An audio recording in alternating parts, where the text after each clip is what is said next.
প্রিয় BA third সেমিস্টারের ছাত্রছাত্রীরা, আজকে আমি যে বিষয় নিয়ে আলোচনা করব সেটি হচ্ছে তোমাদের পলিটিক্যাল সায়েন্সের যে জেনারেল পেপার রয়েছে CC3 বা GE3, তারই একটি মডেল প্র্যাকটিস সেট বা মক টেস্ট পেপার নিয়ে আলোচনা করব। তো তোমাদের জানো, পিভি স্টাডি ক্লাসে সর্বপ্রথম ইউটিউব চ্যানেলে মক টেস্ট পেপার দেওয়া শুরু হয়েছিল কলেজের। তোমরা বিগত 5-6 বছর ধরে তোমরা দেখতে পারবে মক টেস্ট পেপার দিয়ে আসা হয়েছে বা মডেল প্র্যাকটিস সেট দেওয়া আসা হয়েছে। সেখান থেকেই কিন্তু তোমাদের বহু প্রশ্ন কমন এসছে।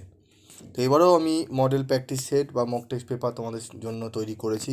আমি এডুকেশন এবং হিস্ট্রি দিয়ে দিয়েছি, আজকে আমি পলিটিক্যাল সায়েন্সের জেনারেল পেপারটি দেবো। তারপরে তোমরা আরও অন্যান্য পেপারগুলোরও পাবে, আমি চেষ্টা করছি। প্রচুর সাবজেক্টে তোমাদের রিকোয়ারমেন্ট রয়েছে, স্যারদের সঙ্গে কথা হচ্ছে। সব সাবজেক্ট তো আমার পক্ষে সম্ভব নয় করানো, এটা হয়ও না, তাই বিভিন্ন স্যার ম্যাডামের সঙ্গে কথা বলে তারপর তোমাদের সামনে সেগুলো তুলে ধরা হয়। এবং আরও ছাত্রছাত্রীরা রয়েছে যারা সিনিয়র, তাদের সঙ্গে কথাবার্তা বলে তোমাদের সামনে তুলে ধরা হয়। তো দেখো, নিম্নলিখিত প্রশ্নগুলির উত্তর দাও প্রতিটি একটি বাক্যে। তোমাদের জানো 65 নম্বরের পরীক্ষা হবে এবং 1 নম্বরের প্রথমে 15টি এসিকিউ প্রশ্ন থাকবে। তো কী কী থাকতে পারে দেখে নাও। ভারতীয় সংবিধানের জনক কাকে বলা হয়? ভারতের সংবিধান গৃহীত হয় কত সালে? ভারতীয় সংবিধানে বর্ণিত যুগ্ম তালিকার অন্তর্ভুক্ত দুটি বিষয়ের উল্লেখ করো। ভারতীয় সংবিধানের উল্লেখিত একটি মৌলিক কর্তব্যের উল্লেখ করো। ভারতীয় সংবিধানের খসড়া কমিটির সভাপতি কে ছিলেন? বর্তমানে কেন্দ্রীয় তালিকাভুক্ত বিষয়ের সংজ্ঞা কত? স্বেচ্ছাধীন ক্ষমতা কে ভোগ করেন? ভারতের পার্লামেন্টের যে কোনো একটি কমিটির নাম লেখো। লোকসভা ও রাজ্যসভার যৌথ অধিবেশনকে আহ্বান করেন? অর্থ কমিশনের একটি কাজ উল্লেখ করো। গ্রাম পঞ্চায়েতের একটি কাজ উল্লেখ করো। জেলা পরিষদের গঠন লেখো। ভারতের দল ব্যবস্থার একটি বৈশিষ্ট্য লেখো। ভারতের যে কোনো একটি জাতীয় দলের নাম লেখো। সংসদের যৌথ অধিবেশনে কে সভাপতিত্ব করেন? তো এই প্রশ্নগুলো তোমরা খুব গুরুত্ব সহকারে ভালো করে করে নিও।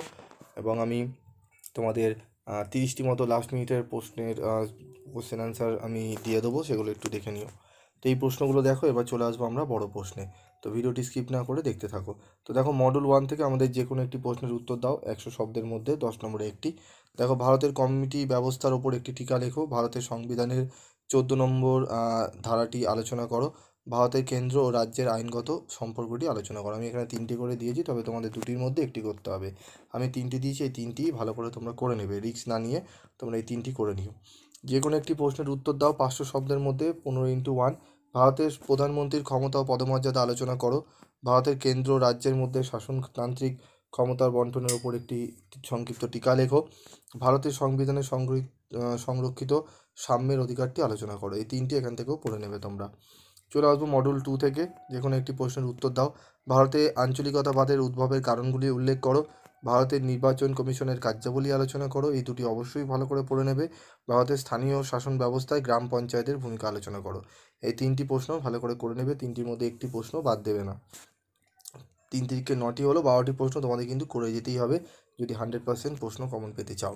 যে কোনো একটি প্রশ্নের উত্তর দাও 500 শব্দের মধ্যে। দেখে নাও, ভারতের নারী আন্দোলনের উপর একটি টিকা লেখো।